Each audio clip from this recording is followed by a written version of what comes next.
Coming in at number 8 on the best indie and alternative albums of 2017 is a band called the Courtneys. The title of the album is The Courtneys 2, which, as you might expect, is their second release.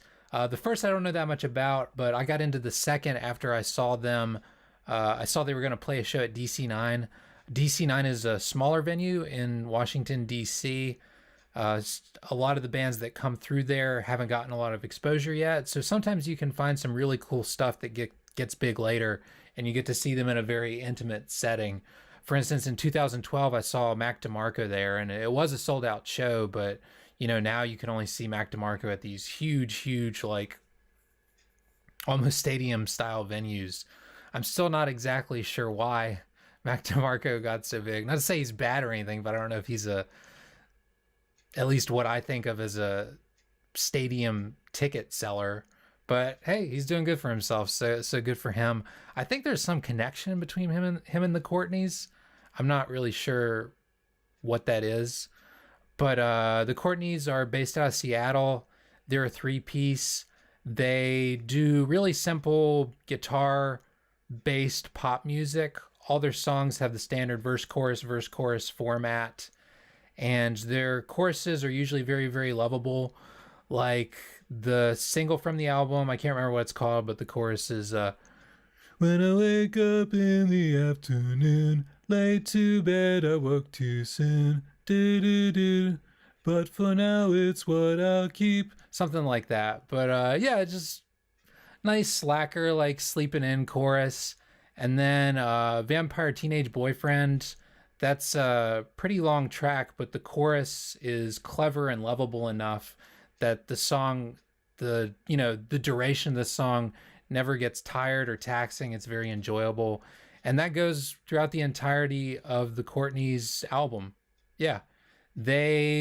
Even though there are some grainier aspects to their music, for instance, their guitarist, I think her guitar is pretty overdriven the whole album. Their music doesn't feel heavy at all. It feels very clean and sleek. And the guitar chords that their guitarists use are really, really weird. But they, to the point that it's almost... she pays homage to Thurston Moore and Lee Ranaldo and Sonic Youth and stuff like that a lot, I think. But unlike Sonic Youth, her guitar work is very, very user-friendly and doesn't really call attention to itself at all. When I saw the Courtneys live, I was really, really impressed with her as a guitarist. She's a very reserved person. She didn't say much during the show, and she seemed really uncomfortable being on stage in general. In contrast to the other two members of the band who were pretty fun folks, it seemed like. But her guitar work, I think, was the band's biggest attribute on their album that makes them who they are.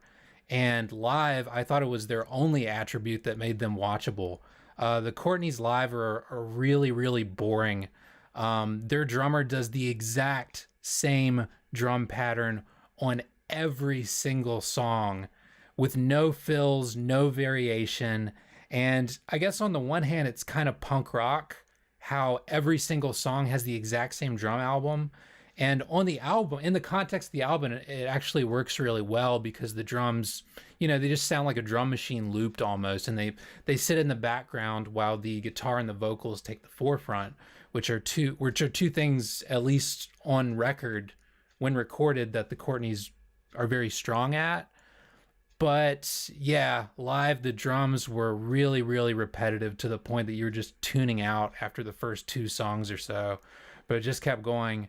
And kind of the same thing with the bass. The bass lines are really, really monotonous. This live, once again, in the context of the album, it works really well because the bass just sits in the background. And as is the case with most bass on records, you don't really care about it. You feel it and the thump of it more than you hear it. But live, just watching this chick do quarter notes and eighth notes and change the note every 4 measures or however long, their live show is really, really boring. I would not recommend it. But on record, this is sugary pop at its best.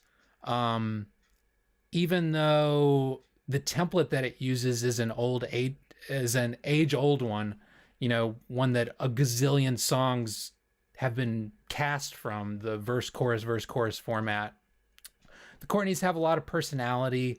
It's very like young, fun music that's easy to have a good time to. And coming in at number 8, I feel like, kind of going back to the DC9 thing, the future has big things for them.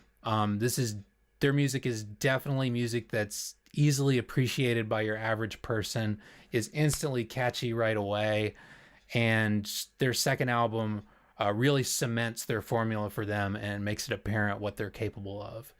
Next up, band out of Brooklyn called Baked, coming in at number 7 on the list. Check out that video next.